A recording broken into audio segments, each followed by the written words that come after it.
One ఈరోజు వచ్చిన education updates, అలాగే current affairs, important current affairs ఉన్నాయి. మీరు అడుగుతున్నారు కదా డైలీ కరెంట్ అఫైర్స్ చేయమని చెప్పేసి, అందుకే చేస్తున్నాను. సో నా వీడియోస్ మీకు నచ్చినట్లయితే లైక్ చేయండి. ఇక టాపిక్లోకి వెళ్ళిపోదాము. ఫస్ట్, కులగణన ఎస్సీ వర్గీకరణకు కేబినెట్ ఆమోదం అని చెప్పేసి ఇక్కడ ఒక న్యూస్ రావడం జరిగింది. సేమ్ అలాగే 3 గ్రూప్స్గా డివైడ్ చేశారనమాట. SC group 1, group 2, group 3. అయితే ఇక్కడ మొత్తం 59 కులాలు ఉన్నాయన్నమాట. సో రిజర్వేషన్ వారీగా చూస్తే గ్రూప్ 2కి 9%, గ్రూప్ 1కి 1%, గ్రూప్ 3కి 5%. సో ఇది అలాగే ఎస్సీ వర్గీకరణ వచ్చిన తర్వాతనే నోటిఫికేషన్స్ వస్తాయని చెప్పేసి మనకు ఒక న్యూస్ కూడా అవుతుంది కదా. సో మనకు మేలో నోటిఫికేషన్స్ వచ్చే ఛాన్స్ ఉంది. ఇక్కడ ఇంకొకటి చూసుకున్నట్లయితే ఫిబ్రవరి 4 తెలంగాణ సోషల్ జస్టిస్ డేగా జరుపుకోవాలని చెప్పేసి శాసనసభలో సీఎం రేవంత్ రెడ్డి గారు అన్నారనమాట. సో దశాబ్దాల నాటి సమస్యకు శాశ్వత పరిష్కారం, సో ఎస్సీ వర్గీకరణకు త్వరలోనే చట్టబద్ధత అని చెప్పేసి ఇక్కడ న్యూస్ రావడం జరిగింది. ఇది ఫస్ట్ వన్. ఇక నెక్స్ట్ చూసుకున్నట్లయితే ఈసీ అనుమతిస్తేనే టెట్ ఫలితాల విడుదల. సో ఈ టెట్ ఫిబ్రవరి 5కి రిలీజ్ చేయాలన్నమాట. అంటే రిలీజ్ చేస్తామని చెప్పేసి పాఠశాల విద్యాశాఖ ప్రకటించింది. కాకపోతే ఏమైంది అంటే తాజాగా ఎన్నికల కోడ్ అమల్లోకి రావడంతో ఎన్నికల సంఘం అంటే ఈసీ ఉంది కదా, వాళ్ళ పర్మిషన్ తీసుకోవాలన్నమాట. వాళ్ళ పర్మిషన్ తీసుకొనే ఈ రిజల్ట్స్ ఇవ్వాలా లేదా అని చెప్పేసి డిసైడ్ చేస్తారు. ఎన్నికల సంఘం పచ్చ జెండా ఊపితేనే ఫలితాలు విడుదల చేస్తారు అని చెప్పేసి ఇక్కడ ఒక న్యూస్ రావడం జరిగింది. ఇదొకటి. ఇంకొక ఎడ్యుకేషన్ అప్డేట్ చూసుకున్నట్లయితే జేడబ్ల్యూ మెయిన్స్ ప్రాథమిక కీ విడుదల. సో రేపటి వరకు అభ్యంతరాల స్వీకరణ. సో జేడబ్ల్యూ మెయిన్స్ జనవరి 22 నుంచి 29 వరకు జరిగాయి కదా, దాని యొక్క కీ అనేది రిలీజ్ చేశారనమాట, ప్రాథమిక కీ. దీని యొక్క రిలేటెడ్ అనమాట. నెక్స్ట్ కరెంట్ అఫైర్స్ చూద్దాము. కరెంట్ అఫైర్స్లో భాగంగా first word of the day అనమాట. జస్ట్ డైలీ ఒక ఇంగ్లీష్ వర్డ్ నేర్చుకుందాము. సో ఇక్కడ చూసుకున్నట్లయితే ఫ్లౌండర్, FLOUNDER, ఫ్లౌండర్. ఈ ఫ్లౌండర్ అంటే తెలుగు మీనింగ్ ఏంటి అంటే తడబడు గిజగిజలాడు అంట. తడబడు గిజగిజలాడు అని ఉంది. అండ్ అంటే the word flounder is a verb అనమాట. ఇది ఏం డిస్క్రైబ్ చేస్తుందంటే struggling to move in a difficult situation అని చెప్పేసి ఇక్కడ ఇచ్చారు. సినోనామ్స్, యాంటోనిమ్స్ అని చెప్పేసి ఉంటాయి కదా. సో స్టంబుల్, ఫాల్టర్ అనమాట దీని యొక్క మీనింగ్. Similar word. అదే ఆపోజిట్ వర్డ్ చూసుకున్నట్లయితే so ఫ్లౌరిష్ and proceed.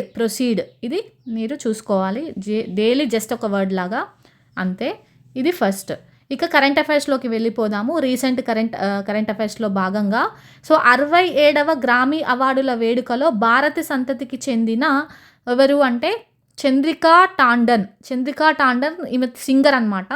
So singer తిను త్రివేణి ఆల్బమ్ రెడీ చేసిందనమాట, ఏర్పాటు చేయడం జరిగింది.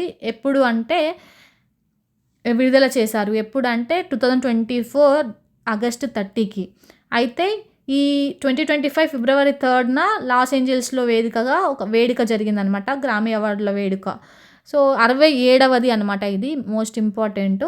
త్రివేణి ఆల్బమ్కి చంద్రికా టాండన్కు ఈ అవార్డు రావడం జరిగింది. మోస్ట్ ఇంపార్టెంట్ ఇది కూడా. అయితే ఈ మధ్య మనం రీసెంట్గా చూసుకున్న న్యూస్ ఏంటి అంటే ఇన్కాయిస్ సంస్థ అని చెప్పేసి జనవరిలో ఒక అప్డేట్ వచ్చింది కదా, ఇన్కాయిస్ సంస్థ. సో ఒక అవార్డు రావడం జరిగింది ఇన్కాయిస్ సంస్థకి. ఆ అవార్డు ఏంటో మీరు కమెంట్ సెక్షన్లో కమెంట్ చేయండి, మీకు రివైజ్ చేస్తున్నట్లు ఉంటుంది. ఇక్కడ న్యూ అప్డేట్ ఏంటి, మళ్ళీ ఇంకా ఇన్కాయిస్ సంస్థ మళ్ళీ ఎందుకు వార్తల్లోకి వచ్చింది అంటే సో మహాసముద్రాల వాతావరణ సమాచారాన్ని 10 రోజుల ముందే గుర్తించే వ్యవస్థను హైదరాబాద్లోని ఇన్కాయిస్ అందుబాటులోకి తెచ్చింది అంట. అంతకుముందుకు 5 డేస్ ముందు వాతావరణ సమాచారాన్ని అంటే మహాసముద్రాల వాతావరణ సమాచారాన్ని అందుబాటులోకి తెచ్చేది. బట్ ఇప్పుడు 10 డేస్ ముందే అనమాట. సో 10 డేస్ ముందే తెస్తామని చెప్పేసి ఇక్కడ ఇన్కాయిస్ సంస్థ వార్తలోకి వచ్చింది. ఇది ఒక న్యూస్. ఇంకొకటి చూసుకున్నట్లయితే మనకు బడ్జెట్లో భాగంగా ఈ ఆంధ్రప్రదేశ్ రైల్వే ప్రాజెక్టులకు 9,417 కోట్లు, తెలంగాణ రైల్వే ప్రాజెక్టుకి 5,337 కోట్లు కేటాయించినట్లు కేంద్ర రైల్వే మంత్రి ఎవరు, అశ్విని వైష్ణవ్. ఇట్లా కూడా మనకు తెలుసుకోవాలి. 2025 ఫిబ్రవరి 3న వెల్లడించారు అని చెప్పేసి ఉంది. సో ఈ నెంబర్స్ గుర్తుపెట్టుకోండి. ఆంధ్రప్రదేశ్ రైల్వే ప్రాజెక్టుకు 9,417, తెలంగాణ రైల్వే ప్రాజెక్టుకు 5,337. సో కేంద్ర రైల్వే మంత్రి ఎవరు? అశ్విని వైష్ణవ్ అనమాట. అశ్విని వైష్ణవ్. సో ఇది ఒక కరెంట్ అఫైర్స్ అనమాట. సో ఇక కొత్తగా వచ్చిన కరెంట్ అఫైర్స్ చూద్దాము. ఈరోజు వచ్చిన అప్డేట్స్ ఏంటో చూద్దాము. ఇక్కడ చూసుకున్నట్లయితే వేగంగా అణుబాంబు తయారీకి ఇరాన్ అన్వేషణ అని చెప్పేసి ఉంది. సో అణుబాంబులు రెడీ చేస్తుందన్నమాట. సో అణుబాంబులు రెడీ చేయడానికి యురేనియం కావాలి కదా. సో ఈ ఇరాన్ దగ్గర 200 కిలోల యురేనియం ఉందంట. ఎన్ని కిలోలు? 200 కిలోల యురేనియం ఉందంట. సో నెలల వ్యవధిలో రూపొందించేందుకు శాస్త్రవేత్తలు యత్నాలు అని చెప్పేసి ఇక్కడ న్యూస్ ఉంది. సో న్యూయార్క్ టైమ్స్ అనమాట ఇది వెలువరించింది అనమాట. కొంచెం క్లియర్గా చూద్దాము. ఇరాన్ ప్రభుత్వం అణుబాంబు తయారు చేయాలనుకోగానే దానిని సిద్ధం చేసేందుకు ఉన్న మార్గాలపై అక్కడి శాస్త్రవేత్తలు రహస్య యత్నాలు మొదలుపెట్టారు. ఇరాన్ ప్రభుత్వం దేశ నాయకత్వం నుంచి అణుబాంబు తయారీకి అనుమతులు వచ్చిన వెంటనే అందుబాటులో ఉన్న యురేనియం నిల్వలతో కొన్ని నెలల్లోనే దానిని సిద్ధం చేసేలా ప్రణాళికలు చేస్తున్నారు అని చెప్పేసి ఇక్కడ అమెరికా నిఘా వర్గాలు పసిగట్టినట్లు న్యూయార్క్ టైమ్లైన్స్ కథనం చెప్తుంది అంట.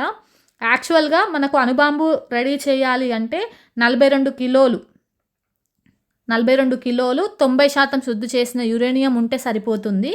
కానీ వాళ్ళ దగ్గర 200 కిలోల యురేనియం, అలాగే 60% శుద్ధి చేసిన యురేనియం ఆల్రెడీ ఇరాన్ దగ్గర ఉందంట. సో ఇదొక న్యూస్. సో అణుబాంబు తయారీలో ఇటీవల ఏ దేశం వార్తలో నిలిచిందని చెప్పేసి ఇట్లాంటి క్వశ్చన్స్ కూడా రావచ్చు. ఇంకొకటి, ఈ జాతీయ క్రీడలు జరుగుతున్నాయి కదా. సో తెలంగాణ కరెంట్ అఫైర్స్లో భాగంగా ఆల్రెడీ మనకు స్టార్ట్ అయ్యాయని చెప్పేసి ప్రధాని నరేంద్ర మోడీ స్టార్ట్ చేశారని చెప్పేసి మనం ఒక అప్డేట్ చూడడం జరిగింది. సో అందులో భాగంగా జాతీయ క్రీడల్లో ఈ తెలంగాణకు స్వర్ణం వచ్చిందనమాట. ఎందులో స్వర్ణం వచ్చింది అంటే ఈ బాస్కెట్బాల్లో తెలంగాణ జట్టు పసిడి పథకం కైవసం చేసుకుంది. బాస్కెట్బాల్లో వచ్చిందనమాట. సో ఆ గ్రూపు ఎవరు మరి ఏంటి అంటే ఎవరు వాళ్ళు అంటే ఇక్కడ ఈ ఫోటోలో చూసుకున్నట్లయితే హలి, పుష్ప, హర్షిత, ప్రియాంక అనమాట. ఇక్కడ హలి, పుష్ప, హర్షిత, ప్రియాంక. సో ఈ జట్టుకి కేరళ తెలంగాణ ఫైనల్ మ్యాచ్ ఎవరెవరికి మధ్య జరిగింది అంటే కేరళకి అలాగే తెలంగాణకు మధ్య జరిగిందనమాట. సో కేరళని ఓడించి తెలంగాణ విన్ అయింది. బాస్కెట్బాల్ గుర్తుపెట్టుకోండి, ఇంపార్టెంట్. ఎందుకంటే తెలంగాణ జట్టు ఈ బాస్కెట్బాల్లో ఫైనల్ మ్యాచ్లో విన్ అయ్యింది. ఓకేనా. ఇక ఆంధ్రప్రదేశ్ విషయానికి వస్తే ఆంధ్రప్రదేశ్లో 2 కాంస్యాలు దక్కాయి అని చెప్పేసి ఉంది. ఏంటి అంటే మహిళల కనోయ్ స్లాలంలో దొడ్డి చేతనకి అలాగే భగవతి 3వ స్థానంలో నిలిచింది అనమాట. చేతన భగవతి. బ్యాడ్మింటన్లో వచ్చేసి పురుషుల డబుల్స్లో ఇద్దరు, ఎవరు? సాయి పవన్, షేక్ గౌస్, వీళ్ళిద్దరు అనమాట. సో ఇక్కడ మనం పిక్చర్ చూసుకున్నట్లయితే కాంస్య పథకాలతో చేతన. సో ఈ బ్యాడ్మింటన్ డబుల్స్లో షేక్ గౌస్, సాయి పవన్ కాంస్యం గెలిచారనమాట వీళ్ళు. సో ఈ అప్డేటు చూడండి. నెక్స్ట్ ఇంపార్టెంట్ అప్డేటు, చంద్రుడిపై పరిశోధనలకు ఫ్లయింగ్ రోబో అని చెప్పేసి ఇక్కడ అప్డేట్ వచ్చింది. సో వచ్చే ఏడాది ప్రయోగిస్తుందన్నమాట. ఏ దేశం అంటే చైనా. అయితే చంద్రుడిపై అన్వేషణ రేసులో చైనా దూసుకెళ్తోంది. అక్కడి దక్షిణ ధ్రువంపైకి అంటే చంద్రుడి దక్షిణ ధ్రువంపైకి వాటర్ అన్వేషణ కోసం అంటే మెయిన్గా చెప్పాలి అంటే గడ్డ కట్టిన నీటిని విజయవంతంగా గుర్తించగలిగితే భూమిపై నుంచి అక్కడికి నీటిని తరలించాల్సిన అవసరం తప్పుతుంది అని చెప్పేసి మెయిన్ ఏంటి అంటే చంద్రుడి దక్షిణ ధ్రువంపై వాటర్ గడ్డ కట్టిన నీటిని గుర్తించడం కోసము ఇది చేస్తుంది. మరి దాన్ని ఏమంటారు అంటే ఫ్లయింగ్ రోబో అనమాట, డిటెక్టర్. ఓకేనా. దీనినే ఫ్లయర్ డిటెక్టర్ను పంపుతుంది. ఇది కూడా మోస్ట్ ఇంపార్టెంట్ మనకు సైన్స్ అండ్ టెక్నాలజీ భాగంలో. ఇక నెక్స్ట్ న్యూస్ వచ్చేసి ముహూర్తం కోసం ఎదురు చూస్తున్నారా అని చెప్పేసి ఇక్కడ ఒక న్యూస్ రావడం జరిగింది. అయితే అస్సాం ప్రభుత్వానికి సుప్రీంకోర్టు ఆదేశము. అయితే విదేశీయులుగా ప్రకటించిందనమాట కొందరు పర్సన్స్ని, వాళ్ళని బందీలుగా ఉంచిందనమాట అస్సాం ప్రభుత్వము. సో ఈ న్యూస్ మీకు తెలిసినట్లయితే కామెంట్ సెక్షన్లో కొంచెం డీటెయిల్గా చెప్పండి. ఏంటి అంటే విదేశీయులుగా ప్రకటించింది, వాళ్ళని బంధించిందనమాట. మీరు విదేశీయులుగా ప్రకటించిన వెంటనే వాళ్ళని పంపించేయాలి. ఎందుకు ఇంకా ముహూర్తం కోసం వెయిట్ చేస్తున్నారని చెప్పేసి సుప్రీంకోర్టు నిలదీసిందనమాట అస్సాం రాష్ట్రాన్ని. విదేశీయులుగా ప్రకటించిన వారి చిరునామాలు లేవంటూ మీరు తరలింపు చేపట్టడానికి నిరాకరిస్తున్నారు. వారి చిరునామాలతో మనకు పనేంటి? వారి స్వదేశానికి వారిని తరలించండి అని చెప్పేసి మండిపడిందని చెప్పేసి ఇక్కడ ఒక న్యూస్ రావడం జరిగింది. ఇంకొకటి ఏంటి అంటే ఆ సాయం ఆగితే మనకెంత నష్టం అని చెప్పేసి ఉంది. సో యుఎస్ఎయిడ్ ద్వారా గతేడాది మన దేశానికి 1228 కోట్లు అనమాట. అసలు ఈ యుఎస్ఎయిడ్ అంటే ఏంటి అంటే విదేశీ సహాయ నిధి అనమాట. ఇది నిలిపివేయాలన్న అమెరికా అధ్యక్షుడు డొనాల్డ్ ట్రంప్ ఆదేశించాడనమాట. ప్రపంచవ్యాప్తంగా మానవతా సహాయ కార్యక్రమాలపై తీవ్ర ప్రభావం చూపుతుంది. అలాగే ఇండియాలో కూడా నష్టం రాబోతుంది అనమాట. సో ఎందుకు అంటే ఈ యుఎస్ఎయిడ్ దశాబ్దాలుగా భారత్లో కార్యక్రమాలను నిర్వహిస్తుంది. 2024లో 1228 కోట్లు అంటే $140 మిలియన్ అనమాట. డాలర్లు భారత్కు వచ్చాయి. మన దేశానికి అందే ఆర్థిక సహాయం స్వల్పమే. అయినప్పటికీ ప్రజారోగ్యం, విద్య, పర్యావరణ రంగాల్లో దీని ప్రభావం అధికమే అని చెప్పేసి అంటున్నారనమాట. ఇది ఒక న్యూస్ అప్డేట్ చూసుకోవాలి. యుఎస్ఎయిడ్ ద్వారా గతేడాది ఎన్ని కోట్లు వచ్చాయి? 1228 కోట్లు నిధులు రావడం జరిగింది. సో ఈ ట్రంప్ నిర్ణయించాడు కదా, నిర్ణయంతో నిలిచిన విదేశీ నిధి అని చెప్పేసి ఇక్కడ ఒక న్యూస్ రావడం జరిగింది. ఇంకొకటి అంటే వాణిజ్య యుద్ధం తీవ్రం అని చెప్పేసి ఇక్కడ ఒక న్యూస్ రావడం జరిగింది. సో ఏంటి అంటే ఇక్కడ అమెరికా టారిఫ్లపై చైనా ప్రతీకారం అని చెప్పేసి అంటుంది. సో ఏంటి అంటే జనరల్గా అమెరికా నుంచి దిగుమతి అవుతున్న బొగ్గు, ధృవీకృత సహజ వాయువులు, దానినే ఎల్ఎన్జి అంటారు కదా. సో దానికి 15% ట్యాక్స్ విధిస్తుందన్నమాట. ఎవరు? చైనా దిగుమతి చేసుకుంటుంది, అమెరికా చైనాకి పంపిస్తుంది అనమాట. తక్కువనే పంపిస్తుంది, అయినప్పటికీ 15% ట్యాక్స్ అనేది విధిస్తున్నట్లు చైనా ఆర్థిక మంత్రిత్వ శాఖ ప్రకటించింది అని చెప్పేసి ఉంది. సో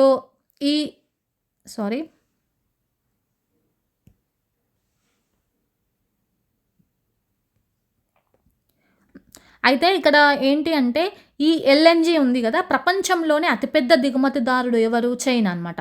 మరి అంటే ఎవరు ఎక్కువగా ఎగుమతి చేస్తున్నారంటే అమెరికా అనమాట. సో చైనా ఎక్కువ దిగుమతి చేసుకుంటుంది, అమెరికా తక్కువ దిగుమతి చేసుకుంటుంది. చైనా ఎక్కువగా ఆస్ట్రేలియా, ఖతార్, మలేషియాల నుంచి ఈ ఎల్ఎన్జిని చైనా ఎక్కువగా దిగుమతి చేసుకుంటుందంట. సో 2023లో కేవలం 2-3% సో ఎల్ఎన్జీనే చైనాకు అమెరికా పంపిందంట. సో దాంట్లో ఇంతకుముందుకు 10% ఉండే ట్యాక్స్, ఇప్పుడు 15% సుంకం విధిస్తున్నట్లు చైనా ఆర్థిక మంత్రిత్వ శాఖ చెప్పింది అని చెప్పేసి అంటున్నారు. ఇక్కడ మోస్ట్ ఇంపార్టెంట్ పాయింట్ ఏంటి అంటే ఈ ఎల్ఎన్జీ అతిపెద్ద ఎగుమతిదారుడు, అతిపెద్ద దిగుమతిదారుడు ఎవరు అని చెప్పేసి మనకు తెలుసుకోవాలి. ఇది ఇంకొకటి ఏంటి అంటే మహాకుంభమేళాలో స్నానమాచరించిన భూటాన్ రాజు. ఎవరు ఆ రాజు అంటే జింగ్మే కేసర్ నాంగ్యల్ వాంగ్చుక్ అంట. సో జింగ్మే కేసర్ నాంగ్యల్ వాంగ్చుక్ పుణ్యస్నానం ఆచరించారు అని చెప్పేసి ఇక్కడ ఒక అప్డేట్ రావడం జరిగింది. ఇతను భూటాన్ రాజు. సో ఇంకొకటి ఏంటి అంటే ఉత్తరప్రదేశ్ సీఎం యోగి ఆదిత్యనాథ్ కూడా పాల్గొన్నారు. ఈ పాల్గొన్న తర్వాత వీళ్ళిద్దరు కలిసి అక్షయవట, బడే హనుమాన్ ఆలయంతో పాటు డిజిటల్ మహాకుంభ్ ఎక్స్పీరియన్స్ సెంటర్ ఏంటి అది డిజిటల్ మహాకుంభ్ ఎక్స్పీరియన్స్ సెంటర్ను సందర్శించారు అంట. ఇదొక అప్డేట్ చూడాలి. భూటాన్ రాజు. నెక్స్ట్ వన్ చూసుకున్నట్లయితే ఇక్కడ మస్క్ డోజ్లో భారత సంతతి కుర్రాడు అని చెప్పేసి ఉంది. అసలు డోజ్ అంటే ఏంటి అంటే సో అమెరికా ప్రభుత్వంలో వృధా ఖర్చులను తగ్గించడం, ప్రభుత్వ వ్యవస్థలో సమూల మార్పులు తేవడమే లక్ష్యంగా ఏర్పాటైందనమాట. ఏంటి అది అంటే డోజ్ అంటే క్లియర్గా చెప్పాలి అంటే డోజ్ అంటే డిపార్ట్మెంట్ ఆఫ్ గవర్నమెంట్ ఎఫిషియన్సీ అనమాట. డిపార్ట్మెంట్ ఆఫ్ గవర్నమెంట్ ఎఫిషియన్సీ, దానినే డోజ్ అంటారు. భారత సంతతి కుర్రాడు ఆకాష్ బొబ్బాకు చోటు దక్కింది అంట.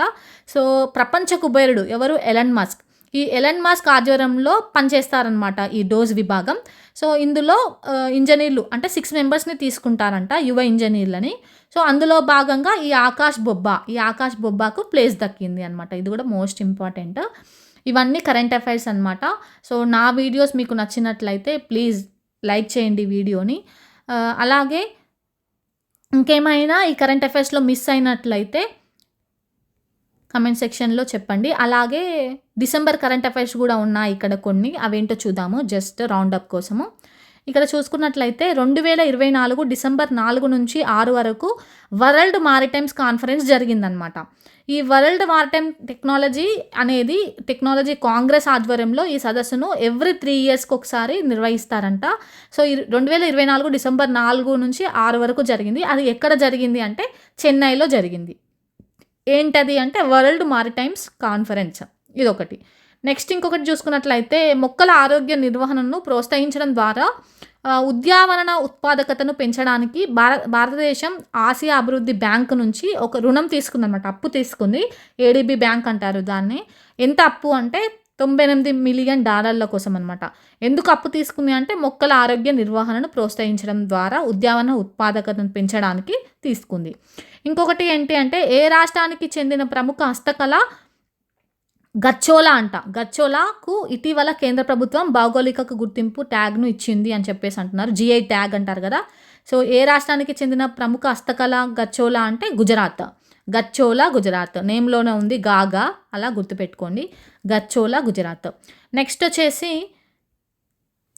హరిమౌ శక్తి పేరిట ఇటీవల ఏ 2 దేశాలు సంయుక్త సైనిక దళ విన్యాసాలు 4వ దశ ఎడిషన్ను నిర్వహించాయి? హరిమౌ శక్తి అంటే భారత్ మలేషియా అనమాట. డిసెంబర్లో 2024 డిసెంబర్ 2 నుంచి 15 వరకు మలేషియాలోని పహాంగ్ జిల్లాలోని బెంటాక్ క్యాంప్లో ఈ సైనిక విన్యాసాలను నిర్వహించారు. ఓకేనా. హరిమౌ శక్తి అనగానే భారత్ మలేషియా అని గుర్తుపెట్టుకోండి. ఇక నెక్స్ట్ లాస్ట్ వన్ చూసుకున్నట్లయితే యునెస్కో ఇటీవల ఏ రాష్ట్రాన్ని అగ్ర వారసత్వ పర్యాటక గమ్యస్థానంగా ప్రకటించింది అని చెప్పేసి అంటుంది. యునెస్కో ఇటీవల ఏ రాష్ట్రాన్ని అంటే పశ్చిమ బెంగాల్ అనమాట. సో పశ్చిమ బెంగాల్. ఎందుకు అంటే మతపరమైన టూరిజం, వారసత్వపరమైన టూరిజం, టూరిజం అభివృద్ధిలో ఈ రాష్ట్రం చూపిన గణనీయమైన ప్రగతికి గుర్తుగా యునెస్కో ఈ రాష్ట్రాన్ని ఎంపిక చేసిందంట. మోస్ట్ ఇంపార్టెంట్, యునెస్కో ఇటీవల ఏ రాష్ట్రాన్ని అగ్రవారసత్వ పర్యాటక గమ్యస్థానంగా ప్రకటించింది అంటే పశ్చిమ బెంగాల్. ఇవి డిసెంబర్ కరెంట్ అఫైర్స్లో భాగంగా. నా వీడియోస్ మీకు నచ్చినట్లయితే ప్లీజ్ లైక్ చేసి సపోర్ట్ చేయండి. డైలీ ఇలాగే వీడియోస్ చేస్తాను. Thank you for watching.